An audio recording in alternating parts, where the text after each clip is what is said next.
नमस्कार, आप देख रहे हैं प्राइम टीवी और मैं हूं आपके साथ मुस्कान अजमानी। बुलेटिन की शुरुआत बड़ी खबर से होगी, जहां कासगंज में योगी आदित्यनाथ ने गांव बरोना पहुंचकर बनाए गए पंडाल में बाढ़ पीड़ितों को राहत सामग्री दी है और बच्चों से बात करते हुए उन्हें चॉकलेट भी दी है। आपको बता दें कि सीएम ने बाढ़ से हुई फसलों के नुकसान का जल्द आकलन कर मुआवजा दिलाए जाने की भी बात कही है।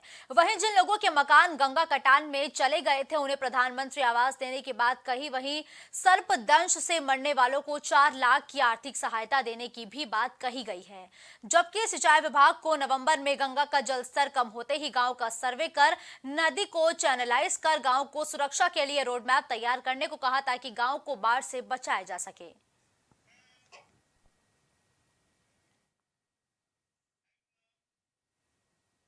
घोसी उपचुनाव की तारीख अब नजदीक है। सपा भाजपा दोनों ही पार्टियां इस उपचुनाव में अपनी पूरी ताकत झोंक चुकी है। इस बार सपा और भारतीय जनता पार्टी दोनों की ही प्रतिष्ठा इस सीट से दांव पर लगी हुई है। इस पूरे मुद्दे पर यूपी के चिकित्सा, शिक्षा एवं स्वास्थ्य राज्य मंत्री मयंकेश्वर शरण सिंह ने प्राइम टीवी से खास बातचीत की है। घोसी उपचुनाव के लिए भारतीय जनता पार्टी और समाजवादी पार्टी आमने सामने है। 1 to 1 की लड़ाई है और दोनों पार्टी जो है अपने प्रत्याशियों के लिए समर्थन जनता से मांग रही है। इस मुद्दे पर हमारे साथ बातचीत करने के लिए भारतीय जनता पार्टी के नेता और उत्तर प्रदेश में चिकित्सा स्वास्थ्य राज्य मंत्री मयंकेश्वर शरण जी हमारे साथ हैं।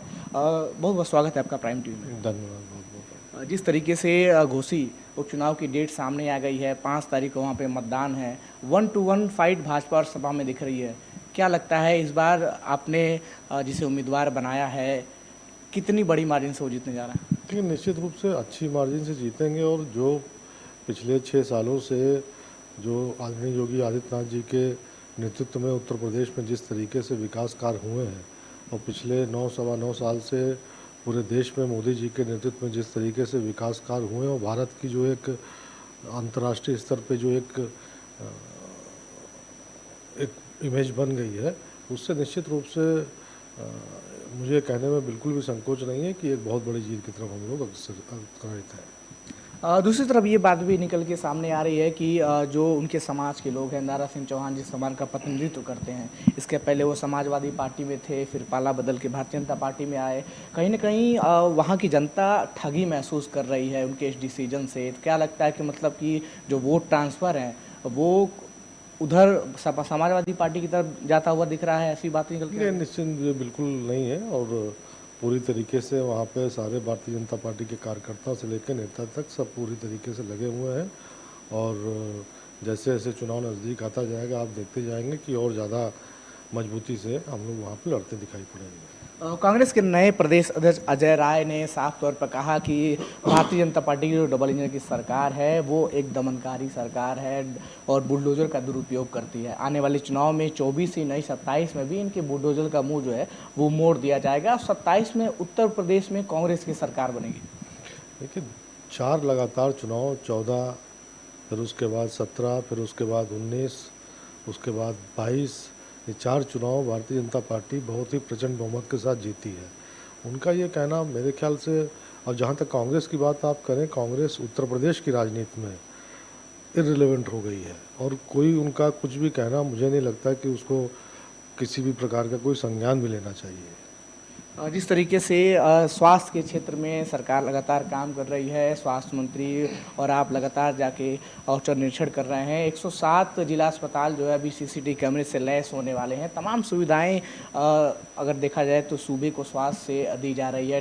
डिजिटल तरीके से भी अस्पतालों को लैस किया जा रहा है, लेकिन कहीं ना कहीं देखा जाए तो टेक्नीशियन की कमी या फिर मशीनों की कमी, बात करें तो लखनऊ के जिला अस्पतालों में एमआरआई मशीन की जो किल्लत है वो समस्या पैदा कर रही है, जिसके लिहाज से जो बड़े संस्थान हैं लोहिया या मेडिकल कॉलेज में मरीजों की संख्या इतनी ज़्यादा है कि उनको जांच के लिए 2-2 महीने की वेटिंग लग रही है। सरकार इस पर क्या ध्यान दे रही है, क्या कुछ कर रही है? नहीं, निश्चित तौर पर आप देखिए, जो अस्पताल हमारे लखनऊ में विशेषकर बहुत ओवर क्राउडेड हो गए हैं, उसका कारण ये है कि पिछले 6 वर्षों में प्रदेश में जिस तरीके से स्वास्थ्य और चिकित्सा शिक्षा विभाग में जिस तरीके से काम हुआ है, आप बिहार के, मध्य प्रदेश के, यहाँ तक कि जो आपका झारखंड है, छत्तीसगढ़ है, यहाँ तक के भी मरीज़ जो है आने लगे हैं उत्तर प्रदेश।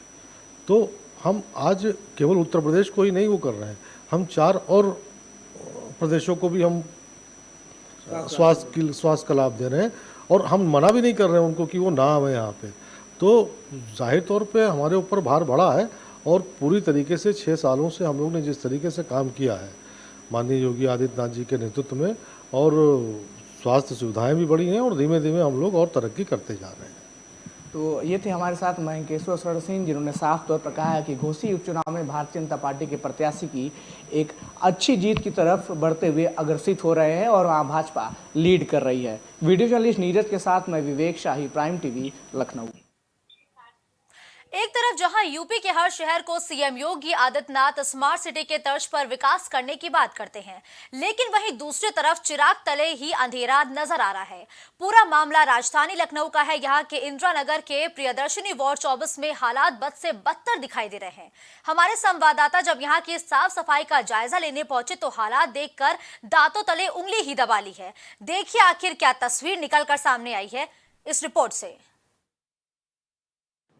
इस समय हम चानन रोड पे हैं, नई बस्ती कॉलोनी लगती है, और कॉलोनी में जाने का ये जो रास्ता है, आप देख सकते हैं कि कितना ही खूबसूरत रास्ता है ये, जिस पे आप भी चलने पे तमाम चीज़ों से रूबरू हो सकते हैं। अगर देखा जाए तो नालियाँ ओवरफ्लो हो रही हैं, कचरा का अंबार लगा हुआ है, और इस स्थिति में इस रास्ते से होकर तमाम लोग जो है मोहल्ले वाले, बस्ती वाले आवागमन के लिए इसे इस्तेमाल करते हैं। बच्चे जो स्कूल जाते हैं वो भी इस रास्ते से जाते हैं, चाहे वो बूढ़े हो, बुजुर्ग हो या युवा हो, सभी इस रास्ते का उपयोग करते हैं अपने आवागमन के लिए।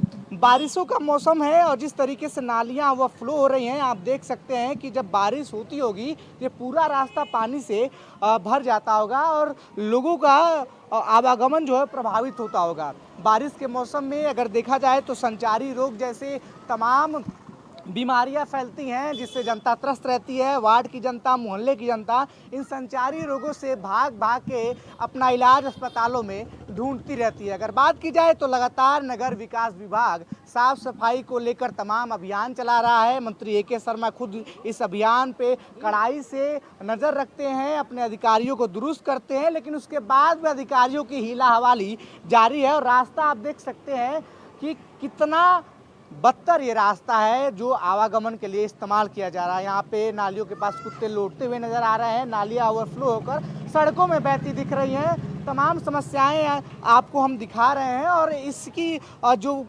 कॉलोनी या मोहल्ले की हम बात जिस कर रहे हैं, यहाँ के कुछ लोग इकट्ठा हुए हैं, उनसे बातचीत करेंगे कि वो किन परेशानियों का सामना करते हैं। क्या नाम है आपका? यहीं के रहने वाले हैं? मोहम्मद इश्तियाक। ये बताइए, जैसे ये नालियाँ हमने देखी, नालियाँ वो फ्लो हो रही हैं, बजा रही हैं यहाँ पे, और क्या क्या समस्याएं हैं इस तरह की? समस्याएं ये है कि हमारे माननीय श्री राम कुमार वर्मा जी इस मोहल्ले में तो ध्यान ही नहीं देते हैं, ठीक है, और मतलब सफाई के नाम पे एकदम जीरो है। आप देख सकते हैं, मैं कुछ झूठ नहीं बोल रहा हूँ। और कभी 6 महीने में अगर कर्मचारी आ जाते हैं, आके यही मलबा रोड पे कर देते हैं और उठाते नहीं है, और यही मलबा फिर नाली में चला जाता है। हर महीने छोड़ दिए, हर हफ्ते इस गली से कोई ना कोई बच्चा गिरता है, गिर के बीमार होता है। ये मैं दावा करता हूँ। आप मोहल्ले के अंदर चले जाइए, कितना गंदगी है, आप जाके देखिए, ठीक है। तो राम कुमार माननीय बनने वाली है नाली, सुने फिर से बने नाली सही तरीके से तो पानी पास हो। कितने दिन से ये चीजें जो है यहाँ पे अव्यवस्थित? ये तो हम 5 साल से देखते चले आ रहे हैं ऐसे ही। क्या पार्षद सुनते नहीं है? क्या जनता नहीं, जो आता है ऐसे ही आते हैं। आप लोग भी आए, कई चक्कर सुनाया, फिर चले गए, कोई वो नहीं होती है। चाचा आप बताइए कि जिस तरीके से देखा जा रहा है कि लोग इस रास्ते के लिए आवागमन का इस्तेमाल करते हैं, नालियाँ ओवरफ्लो हैं, कचरा लगातार यहाँ पे फैलाया गया है, और क्या क्या समस्याएं इसकी वजह से लोगों को उठानी पड़ रही हैं? समस्याएं तो सर बहुत है, मगर हम लोग परेशान हो गए ऑब्जेक्शन करते करते, कोई सुनवाई नहीं हुआ हम लोग का। और कितने भी ईद हो, दिवाली हो, मुहर्रम हो, होली हो, इसमें सारे धर्म के लोग आते जाते हैं, मगर ये भी नहीं उनके जूई तक रेंगता है कान तक कि ये आदमी क्या होगा। कितने घटना हो चुके हैं, कितने लोग घायल हो चुके हैं। यहाँ पर बिजली आती है, लाइन चल जाता है, शॉर्ट मारते हैं, लोग घबरा जाते हैं, पार नहीं हो पाते हैं। सर हम लोग क्या करें, आजिज हो गए फरसत से। 10 साल इनको होने वाला है, 5 साल तो गुजर गई, 5 साल फिर है। अब देखिए ये क्या करते हैं, हम लोग बोल बोल के आजिज हो गए सर। कितने दिनों से लगातार आप ये दंश झेल रहे हैं, ये जनता यहाँ की झेल रही है? सर हम लोग कम से कम 10 साल से झेल रहे हैं यहाँ पर, 10 साल से वही देख रहे हैं हम, कोई सुनवाई नहीं, कोई सही चीज़ नहीं है। पार्षद क्या कहते हैं आप लोग जब जाते हैं उनके पास कि साफ सफाई करा दीजिए, तो क्या जवाब आता है उधर से? पार्षद तो कहते हैं कि साफ़ हो जाएगा, सफाइया होता है, फिर वही मलबा वही चीज़ में नाली में चला जाता है, अब फिर वही देखते हैं वही गंदगी है। कई बच्चे एक्सीडेंट हो चुके हैं, हाथ पैर भी टूटा है, मगर क्या करें, हम लोग तो आम आदमी हैं, आम आदमी क्या कर सकते हैं, पार्षद ही के हाथ में सब कुछ है, हम लोग तो आवाज़ उठा सकते हैं। आप अपनी आवाज़ नगर निगम के पास आप गए, वहाँ पे आवाज़ उठाई, नगर निगम के अधिकारियों ने क्या कहा? क्या वहाँ तक जनता गई यहाँ?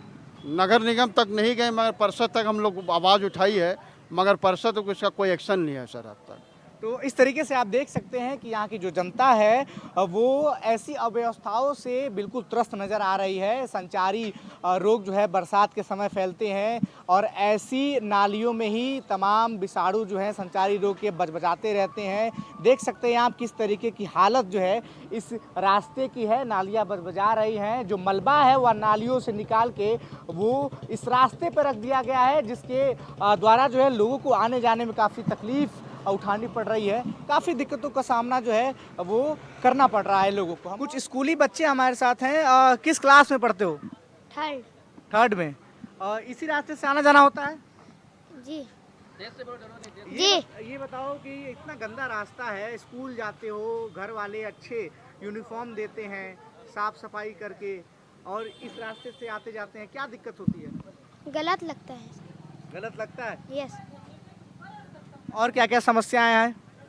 यहाँ गंदा पानी भरा रहता है और तब जाने में दिक्कत होती है। बारिश के मौसम में तो पूरा भीग जाता हुआ, पूरा कवर हो जाता होगा। जी। तो अगर बारिश के मौसम में पूरा भर जाता है तो कौन सा रास्ता इस्तेमाल करते हो आप स्कूल जाने के लिए? उस तरफ वाला। दूर से होके जाते हो? जी। तो इस तरह से आप देख सकते हैं जो स्कूली बच्चे हैं वो भी इससे परेशान हैं, जो बुजुर्ग हैं वो भी इससे परेशान है, युवा जो है वो भी इससे परेशान है। देखा जाए जिस तरीके से गंदगियों का अंबार लगा हुआ है, नालियाँ लगातार ओवरफ्लो हो रही हैं, जो मलबा है वो रास्ते पे ला के नगर निगम के कर्मचारियों के द्वारा रख दिया जाता है, फिर उसके बाद उस मलबे की सुध लेने वाला कोई नहीं होता है। लगातार बात की जाए तो नगर विकास विभाग और नगर विकास विभाग के मंत्री अभियान चलाते हैं, स्वच्छता को लेकर संदेश देते हैं। एक बड़ा अभियान उत्तर प्रदेश में स्वच्छता को लेकर चला गया, लेकिन अभी भी कई इलाके ऐसे हैं जो इस अभियान से दूर दूर तक है, या फिर यूँ कहिए उस अभियान का असर ऐसे इलाकों पे पड़ता नहीं दिखाई दे रहा है। तो एक बहुत बड़ा सवाल है उस अभियान पे जो स्वच्छता को लेकर चलाया जा रहा है नगर विकास विभाग पे, और उन अधिकारियों पे भी जो लगातार अपने जिम्मेदारियों को पूरा नहीं कर रहे हैं, हीला हवाली कर रहे हैं, जिसके वजह से वहां की जनता को परेशान होना पड़ रहा है। और सबसे बड़ा सवाल और सबसे बड़ी जिम्मेदारी बनती है यहाँ के पार्षद की, जो अपनी जिम्मेदारी से मुंह मोड़ते हुए देखे जा सकते हैं। वीडियो जर्नलिस्ट नीरज के साथ मैं विवेक शाही, प्राइम टीवी, लखनऊ।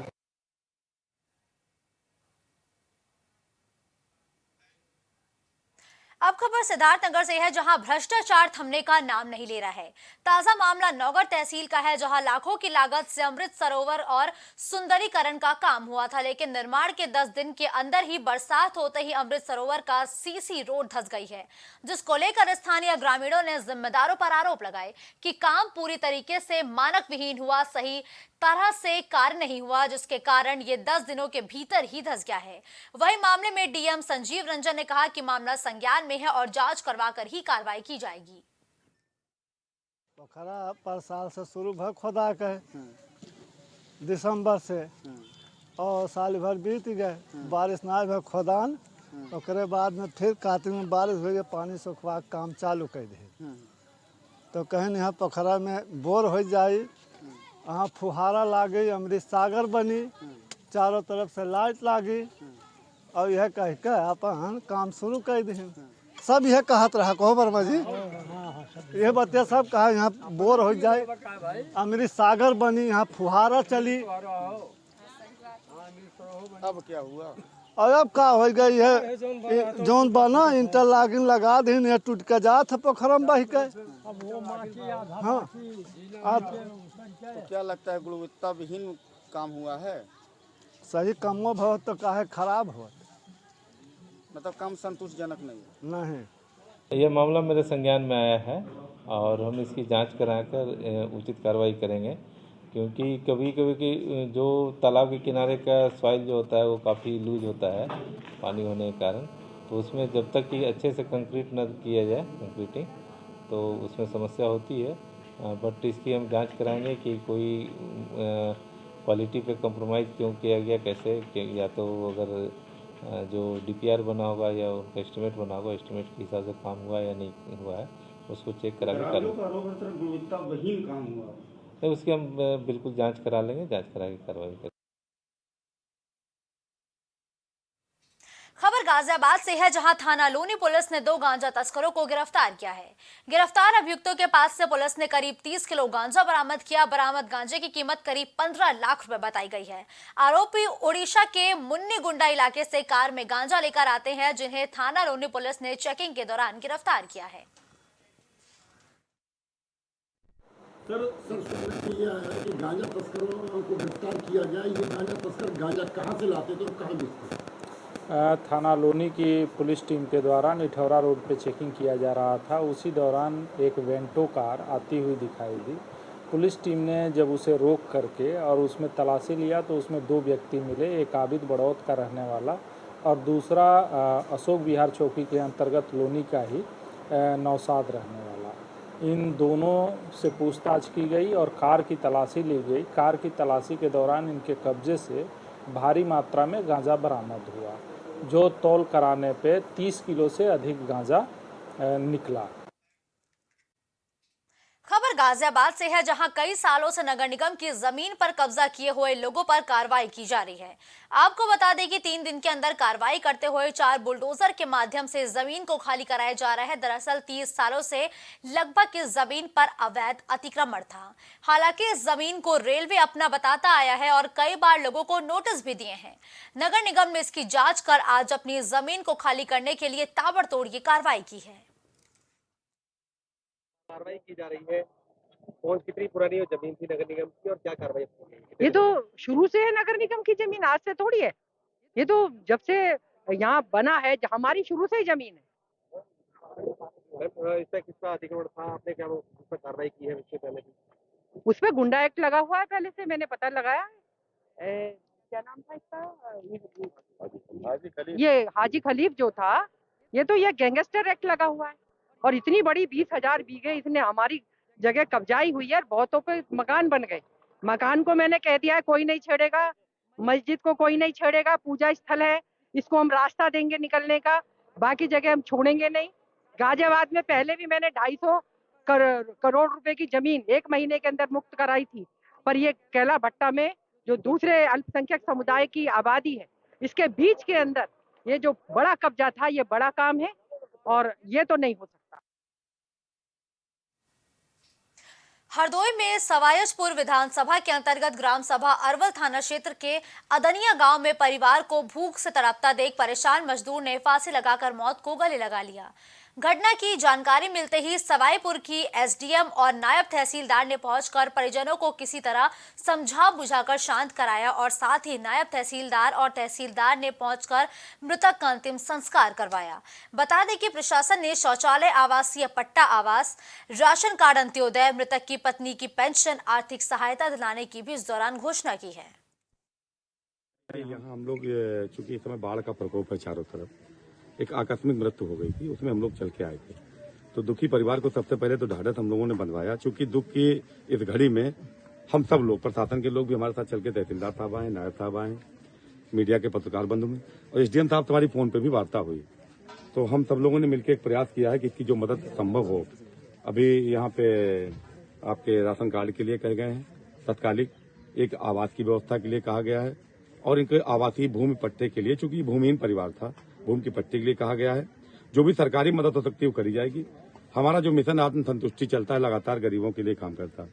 हमने छोटी मोटी जो मदद कर पाई तत्कालिक इसकी करी है बिटिया की, और आगे भी हमारा प्रयास रहेगा। क्योंकि 4 बच्चियां आई बहुत छोटी छोटी, उनमें से 1-2 बच्चियों को गोद लेकर उनकी पढ़ाई लिखाई खर्चा उठाएंगे, और हमारा प्रयास रहेगा इसके परिवार के साथ जो भी हम लोग समाज के लोग, जागरूक लोग और संपन्न लोग हैं, वो इसकी मदद करें, जिससे कि इसको ये न एहसास हो कि इसके परिवार का मुखिया दुनिया में नहीं है, उसकी मदद नहीं हो पाती। अब खबर देवरिया से है, जहां जनवादी पार्टी ने सोमवार को कलेक्ट्रेट परिसर में पहुंचकर जाति जनगणना बेलडार रोड क्षतिग्रस्त मामले में राज्यपाल को संबोधित ज्ञापन जिलाधिकारी को सौंपा है। वहीं राष्ट्रीय अध्यक्ष डॉक्टर संजय सिंह ने बताया कि यूपी में पशु पक्षियों की जाति गणना तो हो रही है, लेकिन जातियों की गणना नहीं हो रही है। वहीं हमारे बगल के प्रदेश बिहार में जाति जनगणना हो रही है, लेकिन हमारे उत्तर प्रदेश की सरकार नहीं कराना चाहती।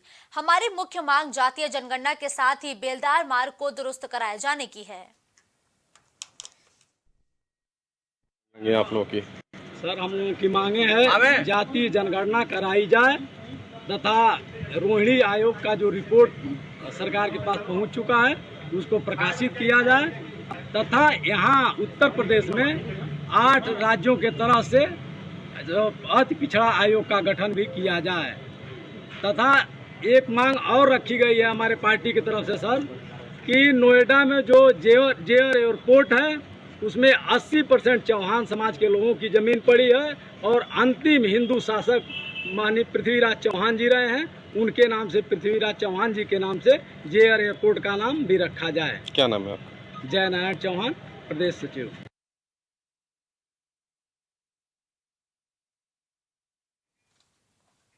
इस बुलेटिन में फिलहाल के लिए बस इतना ही। देश दुनिया की तमाम बड़ी खबरों के लिए आप देखते रहिए प्राइम टीवी।